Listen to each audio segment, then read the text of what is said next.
வணக்கம் நண்பர்களே. இன்றைய பதிவில் நம்ம பார்க்க போறது பாத்தீங்கன்னு சொன்னோம்னா தட்சிணாயன புண்ணிய காலத்தை பத்தி பார்க்க போறோம். ஃபர்ஸ்ட் அயனங்கள்ல என்னன்னு சொல்லி ஒரு சின்ன விளக்கத்தை பார்த்துருவோம். பொதுவாக நம்மளுடைய தமிழ் மாதங்கள் மொத்தம் 12. இந்த 12 மாதங்களை பாத்தீங்கன்னு சொன்னோம்னா 2 அயனங்களா பிரிச்சிருக்காங்க. ஒவ்வொரு அயனத்துக்குமே பாத்தீங்கன்னு சொன்னோம்னா 6 மாதங்கள் கொண்டதாகுங்க. இப்போ அயனங்கள் ஒண்ணு தட்சிணாயனம், இன்னொன்னு உத்தராயணம். இந்த தட்சிணாயனம் அப்படிங்கிறது பாத்தீங்கன்னு சொன்னோம்னா ஆடி, ஆவணி, புரட்டாசி, ஐப்பசி, கார்த்திகை, மார்கழி, தை. இந்த மார்கழியோட முடிஞ்சுங்க. மார்கழி வரைக்கும் இருக்கக்கூடிய 6 மாதங்களும் பாத்தீங்கன்னு சொன்னோம்னா தட்சிணாயன புண்ணிய காலம் சொல்லி சொல்லுவோம். அடுத்தது தை, மாசி, பங்குனி, சித்திரை, வைகாசி, ஆனி. இந்த 6 மாதங்கள் கொண்டது பாத்தீங்கன்னு சொன்னோம்னா உத்தராயண புண்ணிய காலம் சொல்லி சொல்லுவோம். பொதுவாக நம்மளுக்கு இந்த ஒரு வருடம் இருக்கு இல்லைங்களா, இந்த ஒரு வருடம் அப்படிங்கிறது தேவர்களுக்கு ஒரு நாளுங்க. அதாவது நம்மளுக்கு இரவு பகல் எப்படி ஒரு நாளோ அதே மாதிரி இந்த 12 மாதங்கள்ல 6 மாதங்கள் தேவர்களுக்கு இரவு, 6 மாதங்கள் தேவர்களுக்கு பகல். நம்மளுடைய ஒரு வருஷம் அவங்களுக்கு ஒரு நாள். இப்போ இந்த தட்சிணாயன புண்ணிய காலமான 6 மாதங்களுமே பாத்தீங்கன்னு சொன்னோம்னா தேவர்கள் பாத்தீங்கன்னு சொன்னா தூங்கக்கூடிய மாசம்ங்க. அவங்களுக்கு இரவு பொழுது. அதே மாதிரி இந்த உத்தராயண புண்ணிய காலங்களான 6 மாதங்களுமே தேவர்களுக்கு பாத்தீங்கன்னு சொன்னா பகலுங்க. சாமிகளுக்கு எல்லாமே பாத்தீங்கன்னு சொன்னா அது பகல் பொழுது. உத்தராயண புண்ணிய காலம் தேவர்களுக்கு பகல், தட்சிணாயன புண்ணிய காலம் தேவர்களுக்கு இரவுங்க. இப்போ இந்த பதிவுல தட்சிணாயனத்தை பத்தி மட்டும் பார்ப்போம்.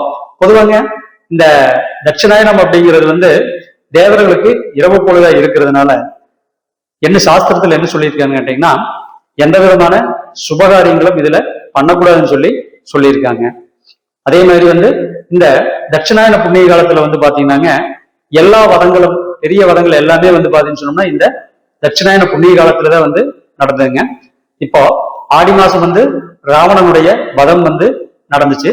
அதே மாதிரி புரட்டாசி மாசம் ஹிரண்யனுடைய வதம் நடந்துச்சு. மார்கழி மாசம் பாத்தீங்கன்னு சொன்னோம்னா மகாபாரத போர் நடந்துச்சு. அப்போ குறிப்பா இந்த தட்சிணாயன புண்ணிய காலத்துல பாத்தீங்கன்னு சொன்னோம்னா சுபகாரியங்கள் பண்ணக்கூடாதுன்னு சொல்லி நம்ம முன்னோர்கள் சொல்லியிருக்காங்க. அதே மாதிரி பெருசா பாத்தீங்கன்னு சொன்னோம்னா கோயில்கள்ல இந்த தட்சிணாயன புண்ணிய காலத்துல எந்த விதமான விழாக்களும் பெருசா வர்றது இல்லைங்க. இந்த தட்சிணாயன புண்ணிய காலத்தை எடுத்துட்டீங்கன்னா பெருசா எந்த விழாக்களுமே வராது. ஆடிப்பூரம் வருங்க. அதே மாதிரி பாத்தீங்கன்னு சொன்னோம்னா உங்களுக்கு ஐப்பசி மாசம் வரக்கூடிய அன்னாபிஷேகம் வரும். அதே மாதிரி கார்த்திகை மாசம் வரக்கூடிய திருவண்ணாமலை தீபம் வருங்க, கிருத்திகை அன்னைக்கு வரக்கூடியது. அப்ப இந்த 3 விழாக்களை தவிர பெரும்பாலும் பாத்தீங்கன்னு சொன்னா தட்சிணாயன புண்ணிய காலத்துல எந்த விதமான விழாக்களும் பாத்தீங்கன்னு சொன்னா கோயில்ல பாத்தீங்கன்னு சொன்னோம்னா இருக்காதுங்க.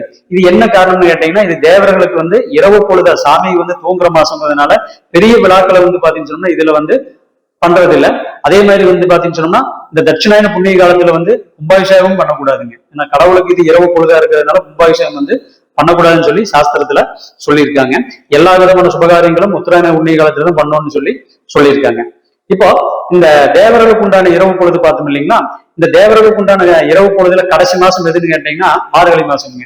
அதனாலதான் நம்ம இந்த மார்கழி மாசம் பூராவுமே டெய்லி காலையில 3 மணிக்கு எந்திரிச்சு வீட்டுல குளிச்சு வீட்டுல பூஜைய முடிச்சுட்டு நேரா கோயிலுக்கு போய் சாமிகளுக்கு உண்டான அந்த ஆராதனைகளும் துதிகளையும் பாத்தீங்கன்னு சொன்னோம் நம்ம அங்க உட்கார்ந்து பாடுறோம். இது எதுக்குன்னு கேட்டீங்கன்னா, இந்த மார்கழி மாசம் அப்படிங்கிறது தேவர்களுக்கு எந்திரிக்கக்கூடிய டைம். அதாவது தூக்கத்துல இருந்து விழிக்கக்கூடிய டைம்.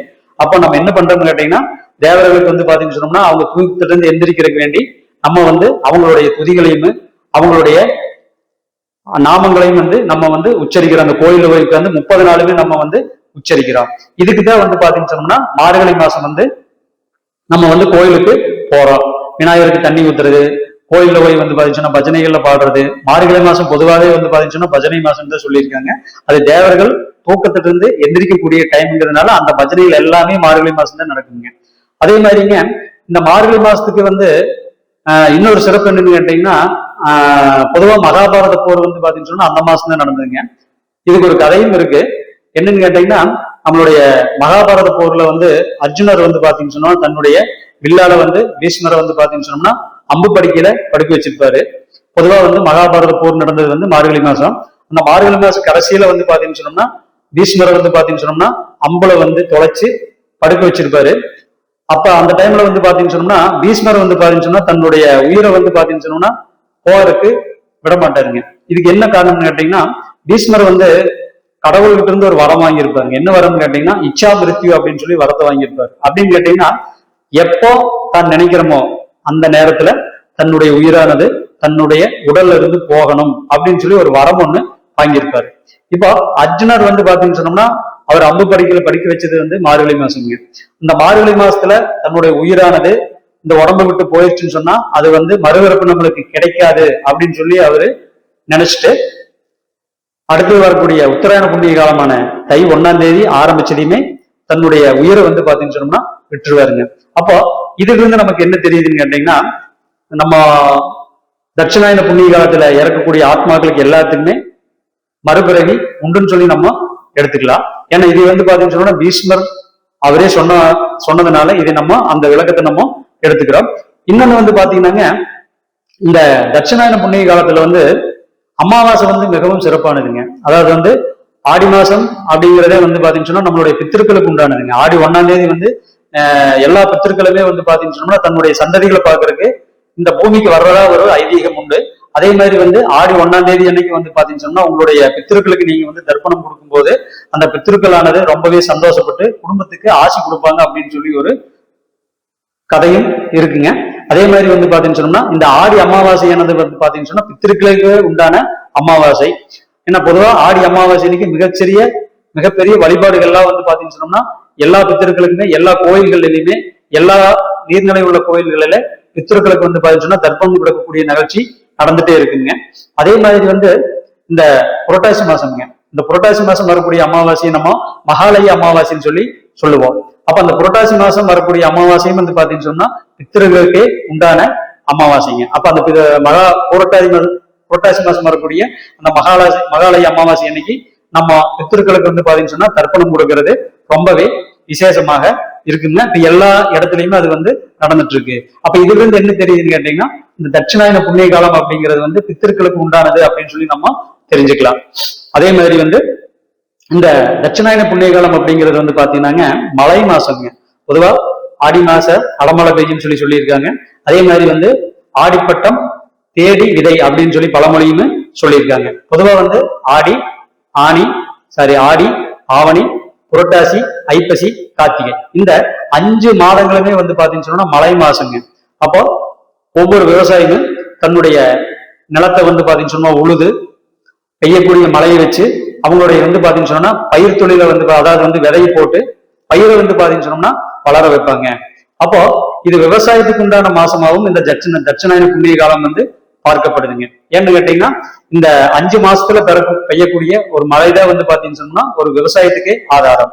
அப்ப இந்த 5 மாசமே வந்து பாத்தீங்கன்னு சொன்னா மழை மாசம்னு சொல்லி நம்ம எடுத்துக்கிறோம். அதே மாதிரி வந்து இந்த தட்சிணாயன புண்ணிய காலத்துல ஒரு ஆத்மா இறந்துன்னு சொன்னிச்சுன்னா அவங்களுக்கு மட்டும்தான் அடப்பு இருக்குங்க. இப்போ நம்ம அந்த தனிஷ்டா பஞ்சமியில உங்களுக்கு நான் சொல்லியிருப்பேன். இந்த தனிஷ்டா பஞ்சமின்னு சொன்னா என்ன நட்சத்திரம்னு கேட்டீங்கன்னா அவிட்டம், சதயம், பூரட்டாதி, உத்திரட்டாதி, ரேவதி, கிருத்திகை, உத்திரம், உத்திராடம், மிருகசீடம், சித்திரை, அவிட்டம், புனர்பூசம், விசாகம், பூரட்டாதி, அப்புறம் ரோகிணி நட்சத்திரம். இந்த நட்சத்திரங்கள்ல வந்து தட்சிணாயன புண்ணிய காலத்துல இறந்தா மட்டும்தான் அடப்புண்டுங்க. உத்தராயண புண்ணிய காலத்துல இறந்தவங்களுக்கு இந்த நட்சத்திரத்திலேயே இறந்தாலும் அவங்களுக்கு அடைப்பு கிடையாது. அப்போ இந்த உத்தராயண புண்ணிய காலமான ஆடி ஆவணி புரட்டாசி ஐப்பசி கார்த்திகை மார்கழி இந்த 6 மாசத்துல வந்து நான் சொன்ன நட்சத்திரத்துல ஒருத்தர் இறந்தா மட்டும்தான் குறிப்பிட்ட மாதங்களுக்கு வந்து பாத்தீங்கன்னு சொன்னோம்னா அடைப்பு இருக்கும். இந்த உத்தராயண புண்ணிய காலத்துல இருக்கிறவங்களுக்கு வந்து அடைப்பு கிடையாதுங்க. இதுதான் வந்து தட்சிணாயன புண்ணிய காலத்தினுடைய விளக்கம். நன்றி, வணக்கம்.